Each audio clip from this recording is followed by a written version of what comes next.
Hello and welcome to Zoom Digital Media. This is Bomuba. Viewers, we are here with Advocate Moli Riba, Independent MLA Candidate of 28 LKB Assembly Constituency. Viewers, let's have some unfiltered candid interview with Advocate Moli Riba ji. Sir, first of all, welcome to our channel. Thank you, Miss Bomuba, and also thank you to your channel Zoom Digital Media. Sir, हमारा पहला सवाल ये रहेगा, sir आज आप एक गालो society में, इनफैक्ट अरुणाचल में एक रिनाउंड पर्सनैलिटी बन गया और आपने रूलिंग बीजेपी को इतना नेक टू नेक फाइट दिया. क्या सर आपको पॉलिटिक्स में पहले से इंटरेस्ट था या फिर by chance you entered in the politics? Thank you आपका सवाल के लिए. और सबसे पहले बात तो रिनाउंड पर्सनैलिटी नहीं है वो, तो हम एक अपना सोच तो ये है कि हम एक सिंपल एक कार्यकर्ता था. भारतीय जनता पार्टी के लिए हमने बहुत काम किया, 10 साल काम किया पढ़ाई ख़त्म करने के बाद में, और नेशन के लिए काम किया, सोसाइटी के लिए काम किया. तो इसलिए ये पॉलिटिक्स जो हमने बचपन से ये सोचा तो नहीं था कि हमको पॉलिटिक्स ही करना है. तो बचपन से बहुत स्टूडियस था, मेरिटोरियस स्टूडेंट था, फिर पढ़ाई ज़्यादा करता था. मेरा माँ से बहुत इंस्पायर था, बहुत रिलीजियस है और बहुत मेहनती है, लोगों को भी बहुत प्यार करता है, और विवेकानंद का टीचिंग से बहुत इंस्पायर था. Service to man is service to God. इसलिए बचपन से एक ऑफिसर बनना चाहता था और पढ़ाई ख़त्म करके भी सिविल सर्विस के लिए बहुत मेहनत किया. आईएएस ऑफिसर बनना चाहता था, बन नहीं पाया. तो बाद में जब पढ़ाई ख़त्म करने के बाद में सोसाइटी में हम आ गया, तो उसमें ऐसे एक सीनियर का रिक्वेस्ट में, सीनियर का गाइडेंस में हम बीजेपी ज्वाइन किया था. तो तब से जो है आज 10 साल पार्टी के लिए हमने बहुत काम किया. तो उसमें बीजेपी में आने के बाद में पार्टी में मंडल प्रेसिडेंट भी रहा, डिस्ट्रिक्ट प्रेसिडेंट भी रहा. रूलिंग पार्टी था देश में, और ये स्टेट में हमारा पार्टी का गवर्नमेंट था. तो उसमें रूलिंग पार्टी का प्रेसिडेंट बनते हुए भी हमने देखा कि हम जितना चाहता है, जितना सोसाइटी के लिए काम करना चाहता है, उतना हम नहीं कर पा रहा था. तो बाद में हमने देखा कि हमको एमएलए ही बनना है या तो एमपी ही बनना है, ताकि हम सरकार में रह के सोसाइटी के लिए काम करेगा. तो इसका वजह से जो है हमको पॉलिटिक्स में आना पड़ा. तो अभी इस बार इंडिपेंडेंट कैंडिडेट बन के 28 लिकावली एसटी असेंबली कॉन्स्टिट्यूंसी में खड़ा होके अभी रिजल्ट का वेट कर रहे हैं. Okay sir, thank you. Sir, our next question is, sir इस बार आपको बीजेपी टिकट नहीं मिला, डिस्पाइट आपका कहना है आपने पार्टी को सर्व किया. क्या आपको लगता है आपका साथ अन्याय हुआ? अन्याय एग्जैक्टली तो हम नहीं बोल सकेगा. अन्याय एग्जैक्टली हुआ है ऐसे भी नहीं है. शायद मेरा तरफ से भी कुछ कमियां रह गया होगा कि हमको पार्टी का टिकट नहीं मिला. और ये पार्टी जो है अभी देखा जाने से एक बहुत प्रिंसिपल आइडियोलॉजी फॉलो करने वाला पार्टी था. तो इसको वाजपेयी और आडवाणी जी, इन लोगों ने इसको ये पार्टी खड़ा करने में बहुत साल लग गया, 30-40 साल लगा. फिर एक स्ट्रॉन्ग फाउंडेशन बनाया बीजेपी के लिए. तो आज उसका रिजल्ट देखने को मिल रहा है. सारा देश में, सेंटर में भी, और ऑलमोस्ट सभी स्टेट में बीजेपी का सरकार है.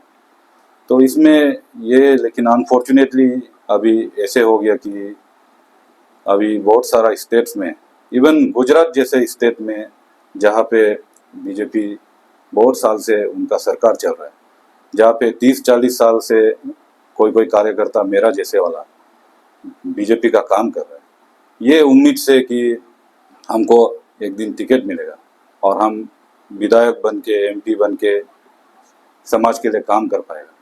लेकिन जैसे ही वो उम्मीद करके बैठता है, तो उसमें कभी कोई कांग्रेस या किसी दूसरा पार्टी का बड़ा नेता को टिकट देना पड़ता है. तो ये इलेक्टोरल पॉलिटिक्स में ऐसे होता है. इलेक्टोरल पॉलिटिक्स में ऑर्गेनाइजेशन अलग होता है और इलेक्टोरल पॉलिटिक्स में आपको जीतना है, सरकार बनाना है, तो उसमें ये पार्टी जो है कभी कभी ऐसे डिसीजन लेना पड़ता है। लेकिन ये बीजेपी का एक गोल्डन पीरियड था अभी, तो इस गोल्डन पीरियड में बीजेपी चाहे तो किसी को भी टिकट दे सकता था, और खास करके हमारा जैसे ग्रासरूट वर्कर को, ये ग्रासरूट वर्कर को अगर ऐसे समय में टिकट देता तो शायद कोई भी नहीं आता। अभी भी हमने बहुत स्ट्रॉन्ग फाइट दिया, अभी भी रिजल्ट किसी की भी पक्ष में हो सकता है। तो इसमें भी देखा जाए तो अभी सबका मानना ये है और सब क्लियरली दिखाई दे रहा है कि अगर टिकट हमको देता तो हम अनोपोज होता, या तो हमारा कैंडिडेट को मुश्किल से वो 1000-1200 वोट मिलना था। कोई फाइट, सीरियस फाइट या टफ फाइट नहीं होना था, वन साइडेड मैच होना था, क्योंकि हमने ग्रास रूट में बहुत काम किया। तो चलिए देखते हैं, ये अभी हमारा साथ अन्याय हुआ ये भी नहीं बोल सकता है, लेकिन दुख तो हमको भी लगा। और सारा अरुणाचल में अभी सिर्फ हमारा कॉन्स्टिट्यूंसी में नहीं, बहुत सारा कॉन्स्टिट्यूंसी में ये रातों रात ये सब बीजेपी कार्यकर्ता बीएलसी प्रेसिडेंट से लेके डिस्ट्रिक्ट प्रेसिडेंट तक, मंडल प्रेसिडेंट तक रातों रात बेघर हो गया। जब अचानक से कोई बीजेपी एमएलए या बीजेपी जो एस्पायरिंग कैंडिडेट है उनको टिकट नहीं मिलता है, फिर किसी पार्टी से दूसरा लीडर को दे देता है, तो रातों रात बहुत सारा बेघर हो गया अरुणाचल प्रदेश में। और ये सिर्फ अरुणाचल प्रदेश का कहानी नहीं है, ये सारा इंडिया में ऐसे हुआ है। तो इसलिए ये पॉलिटिक्स में जो भी हो, टिकट हमको देना ही हुआ, लेकिन अभी हमको जीत के आना है ताकि हम पार्टी में और शामिल हो सके। Okay, sir, our next question is, sir इस बार आपके लिए इतना मास सपोर्ट देखने को मिला, लेकिन ऐसे भी कहा जाता है कि 20th लिकाबली कंस्टिट्यूएंसी का कोई भी सीनियर लीडर्स आपका साथ नहीं था। इसका ऊपर में आपका क्या कहना है? मैडम, सीनियर लीडर्स आप जैसे कह रहे थे कि इस बार सीनियर लीडर्स ने हमको सपोर्ट नहीं किया लिकाबली का, ऐसे तो नहीं था। जैसे कि हेडक्वार्टर का जेडपीएम रिनोन लीडर है सेनबोम थाईपुरिया जी, वो भी थे, और बहुत सारा सीनियर लीडर्स हमको सपोर्ट किया था इस बार। और हमारा एरिया में जितना ऑफिसर्स है, ऑलमोस्ट ऑफिसर्स तो सभी ने सपोर्ट किया। फिर यूथ्स का सपोर्ट मिला, और खास करके सबसे ज़्यादा सपोर्ट मिला सीनियर सिटीजन्स का, और वो भी मालू का सपोर्ट ज़्यादा मिला। तो इसलिए ऐसे तो नहीं कह सकते हैं, लेकिन हाँ ऐसे एक इम्प्रेशन था, क्योंकि जो फॉर्मर कॉन्टेस्टेंट था तो उसमें बहुत सारा जो है हमारा इनकम्बेंट एमएलए को सपोर्ट किया, तो उस कारण से थोड़ा ऐसे एक माहौल देखने को मिला था कि ये लीडर्स लोग जो है वो इनकम्बेंट एमएलए का साथ में है, और जितना यूथ है और एकदम सीनियर्स, बुरा माँ बाप और एकदम यूथफुल वाला, और जितना कॉलेज यूनिवर्सिटी में पढ़ता है, इन लोग मेरा सपोर्ट में था। ऐसे एक माहौल तो देखने को मिला। सर हमारा नेक्स्ट क्वेश्चन में जाने से पहले हम आपसे ये जानना चाहेंगे, आपने अभी कहा कि यूथ्स एंड बुरा माँ बाप लोग आपको बहुत सपोर्ट किया, इसका क्या कारण रहा होगा? हाँ, ये जो यूथ्स और बुरा माँ बाप जो है, इन लोग का सपोर्ट हमको सचमुच बहुत ज़्यादा मिला। ये कारण ये हो सकता है कि हम सच्चाई का बात करता है, प्रैक्टिकल बात करता है, और जो इमीडिएट प्रॉब्लम है, हम ग्रास रूट में इतना साल काम किया, तो इमीडिएट जितना प्रॉब्लम है इसको हम एकदम डिटेल में हमको पता है कि किसका क्या बीमार है, किसका घर में क्या दुख तकलीफ है, और किस लिए कोई बहुत दुखी है। तो हम जब भी कैंपेन में जाते थे तब भी हम रियल प्रॉब्लम का बारे बात करता था। तो इसलिए शायद हमको जो है बुरा माँ बाप लोग बहुत ज़्यादा प्यार दिया इस बार। और यूथ्स लोग जो है, अभी इन लोग को सबको पता है कि 20th लिकाबली एसटी असेंबली कॉन्स्टिट्यूंसी अभी अरुणाचल प्रदेश का मोस्ट बैकवर्ड कॉन्स्टिट्यूंसी है। यहाँ पे 100 मीटर का भी सड़क नहीं है, और यहाँ पे जो भी गवर्नमेंट इंफ्रास्ट्रक्चर बनता है कभी क्वालिटी से बनता नहीं है। और यहाँ प्राइमरी स्कूल्स का हालत देखो और हायर सेकेंडरी का हालत देखो, बहुत ही बुरा हालत है, और उसमें पढ़ाई भी होता नहीं है। और उस वजह से जो है हमारा यहाँ से गवर्नमेंट नौकरी में भी बहुत कम जाता है, और कोई कोई जाता होगा बहुत साल में, कोई एक दो, वो भी अपना टैलेंट से जाता है। तो इसलिए हमारा कॉन्स्टिट्यूंसी में फ्यूचर बहुत डार्क है, और इसको यूथ लोग जो है इसको रियलाइज़ कर चुका है कि हमारा फ्यूचर बहुत डार्क है, और हमारा पास जो है 20-25 साल बहुत लॉस हो गया। दूसरा कॉन्स्टिट्यूंसी बहुत आगे बढ़ गया, लेकिन हमारा लिखावली पीछे रह गया। और अभी आप देखिए हमारा कॉन्स्टिट्यूंसी में यही एक कॉन्स्टिट्यूंसी होगा अरुणाचल प्रदेश में, जहाँ से यहाँ का यूथ जो है मेट्रोपॉलिटन सिटीज़ में जाते हैं और मल्टीनेशनल कंपनीज में काम करता है। वहाँ पे कोई गार्ड का काम करता है, कोई पार्लर में काम करता है, कोई किसी का दुकान में ये काम करता है, और कोई फैक्ट्री में काम करता है। तो ऐसे एक कॉन्स्टिट्यूंसी है। तो हम तो ये चाहते थे कि हम इलेक्शन जीतने के बाद में इन सबको वापस लाना, यहाँ इन लोग को गाइडेंस देना, इन लोग को सही रास्ता दिखाना, इन लोग को डेली ब्रेड अर्न करने का रास्ता दिखाना, और जो जो पढ़ा लिखा है इन लोग को भी कैसे नौकरी में जाना है वो रास्ता दिखाना, और अच्छा गाइडेंस देना। हम इसका बात करता था, और हमारा यही एक विज़न है। इसको जो है यूथ्स रिकॉग्नाइज किया है। इसलिए इस बार कभी ऐसे ऐसे सिचुएशन भी था कि मम्मी पापा जो है हमारा इनकम्बेंट एमएलए निग्योर सर का साथ में था, लेकिन जितना यूथ है उसका बच्चा जितना है सब हमको सपोर्ट किया। तो ये कारण हो सकता है। Moving on to our next question, this is our fourth question. Sir, we all know that counting 2 तारीख को है, तो क्या आपको लगता है जीत आपके पक्ष में होंगे? हाँ मैडम, जीत तो हम बहुत होप कर रहे हैं कि जीत हमारा पक्ष में होगा, क्योंकि हमारा यहाँ 4 सर्कल है। तो गेंसी सर्कल में बिग और तातामुरी को छोड़ के गेंसी टाउन में और बाकी जगह में ऑलमोस्ट बीजेपी और हमारा मुकाबला ऑलमोस्ट नेक टू नेक है।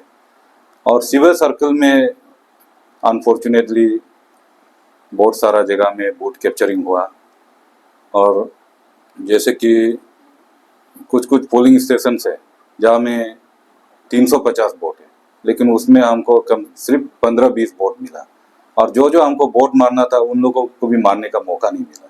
तो ऐसे होके जो है हमको सिविल सर्कल में कुछ कुछ जगह में हार्म हुआ, लेकिन हाँ कुछ कुछ जगह में बहुत अच्छा भी हुआ, जैसे कि तारामोरी में, ललित मोरी में, उसमें तो हमने बहुत अच्छा फाइट दिया, ऑलमोस्ट बराबरी का फाइट दिया। तो उसके बाद में कांकू सर्कल में तो हमने बहुत अच्छा फाइट दिया, और लिकाली सर्कल में तो हमको लगता है कि हम अच्छा लीड लेंगे। तो इसलिए ये अगर हमारा कैलकुलेशन का हिसाब से सब सही गया तो जीत जरूर हमारा होगा। तो अभी देखते हैं, रिजल्ट 2 तारीख को है। Sir, our fifth question is, Arunachal Times में देखा था कि आपका टीम 3 पोलिंग स्टेशन में रीपोलिंग का मांग कर रहा था, तो क्या सर ये रीपोलिंग होने का चांस है? अभी तो 1 सप्ताह में रिजल्ट है, तो हमको नहीं लगता है कि रीपोलिंग होगा। लेकिन इसमें ये 3 पोलिंग स्टेशन है, तातामुरी और तांगो और सिबे। तो इसमें 750 वोट्स है, और इसमें जो है बहुत ही बोगस वोटिंग हुआ। जिसका डिलीशन नहीं हुआ गुजर जाने के बाद भी, तो इन लोग का वोट भी मारा गया है। फिर जो जो पीवी में वोटिंग कर चुका था इन लोगों का भी वोट मारा गया है। फिर एक ऐसे इंस्टेंस भी था कि जिसका वोट मारा है वो खुद ऑलरेडी पुलिस कस्टडी में है, ऐसे केस भी हुआ है। तो इसलिए ये रीपोलिंग तो हमको अभी इलेक्शन कमीशन का वहाँ तो हमारा रिप्रेजेंटेशन तो बहुत बार जा चुका है, लेकिन वहाँ से कोई पॉजिटिव रेस्पॉन्स नहीं आया। लेकिन ये जो है इसमें बहुत अन्याय हुआ है, जो फ्री एंड फेयर इलेक्शन होना है इसमें बिल्कुल नहीं हुआ। तो ये हम इलेक्शंस के बाद में हम इसको देखेंगे कि शायद हम कोर्ट जाएंगे, और कोर्ट जो है वो हमेशा न्याय करता है। कोर्ट में आप ये नहीं बोल पाते कि हमको बहुत भूख लग रहा था इसलिए हमने चोरी किया। कोर्ट तो ये देखता है कि चोरी तो ज़रूर हुआ है। तो जितना बोगस वोटिंग हुआ है, अगर नहीं होता तो आज जो है हमारा विक्ट्री जो है बहुत हाई मार्जिन से होना था। तो अभी 2 तारीख का इंतज़ार कर रहा है, तो इसमें विक्ट्री होगा, ज़रूर होगा। और अगर नहीं भी हुआ तो हम देखेंगे कि अभी जो जहाँ पे हम रिप्रेजेंटेशन डाला है, लेकिन रीपोलिंग तो नहीं होगा, और जो आगे करना है वो हम इलेक्शन रिजल्ट के बाद ही कह सकेंगे। Sir, our next question is, sir, इस बार तो लग रहा है कि बीजेपी का गवर्नमेंट ही बनेगा अरुणाचल प्रदेश में। सर, आप तो इंडिपेंडेंस से इलेक्शन करा हुआ है, तो आप जीत जाता है तो गवर्नमेंट में आपका क्या रोल होगा, since you are going to be an independent MLA? हाँ, ये अब अभी ये भी नहीं कह सकते कि बीजेपी का ही सरकार बनेगा। अगर सेंटर में अनफॉर्चुनेटली बीजेपी का सरकार नहीं बना तो फिर अरुणाचल भी बीजेपी सरकार तो चोरेंगे। ये तो अरुणाचल का ट्रेडिशन और कल्चर है। लेकिन जोक से पार्ट, अगर अभी तो लग रहा है कि बीजेपी का सरकार ही बनेगा अरुणाचल में, ज़रूर बनेगा बीजेपी का सरकार। तो हम जीत के जो है हम इंडिपेंडेंट एमएलए बनेगा, तो ये एक तरफ से जो है ये बहुत पॉजिटिव वे में ले सकते हैं कि कोई भी सरकार बनने से भी हम अपना अनकंडीशनल सपोर्ट देंगे वो सरकार को। तो अभी बीजेपी का सरकार बनेगा जैसे आपने कहा, तो जैसे आपने पिछले गवर्नमेंट में भी देखा कि हमारा dynamic chief minister Arunachal Pradesh का, तो उसने भी टीम अरुणाचल बोल के लेके गया है, क्योंकि वो बहुत पॉजिटिव वे में लिया है कि सारा अरुणाचल को डेवलप करना है।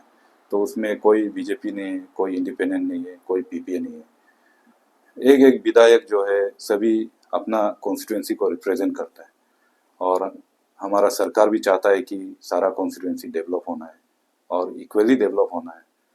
तो इसीलिए जो है शायद हमारा इंडिपेंडेंट एमएलए बनने में कोई फर्क नहीं होगा, और हम खुद प्रोएक्टिव होंगे, और हम जो भी सरकार आएगा उसको हम अनकंडीशनल सपोर्ट देगा, सरकार का साथ मिलके काम करेगा, अपना कॉन्स्टिट्यूंसी का बात को स्टेप में रखेगा।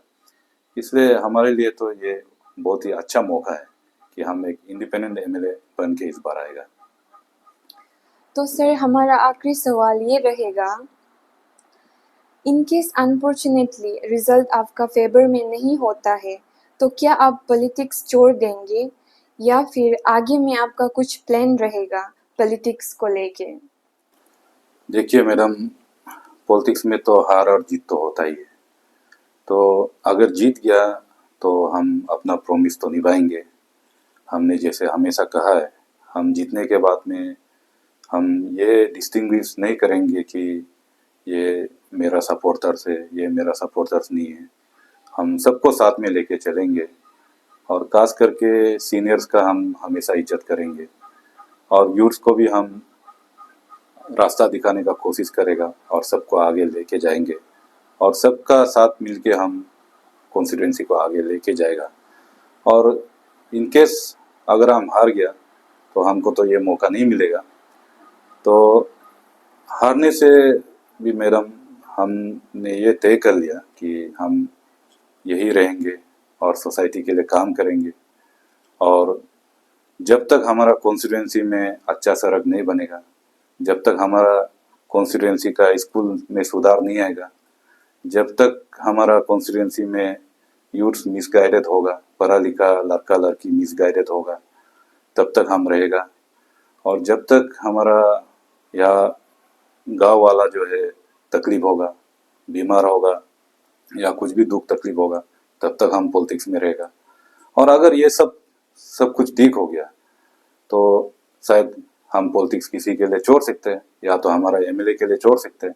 लेकिन जब तक हमारा कॉन्स्टिट्यूंसी जो है अरुणाचल प्रदेश का मोस्ट बैकवर्ड कॉन्स्टिट्यूंसी होगा, तब तक मैडम हम आपका चैनल का माध्यम से दर्शकों को भी ये बताना चाहेगा कि तब तक हम पॉलिटिकली एक्टिव रहेंगे, और ज़रूर 2029 में भी हम ज़रूर फिर हम अपना कैंडिडेचर को प्लेस करेंगे. Okay. Okay, sir. Sir, thank you so much for giving your precious time to our channel.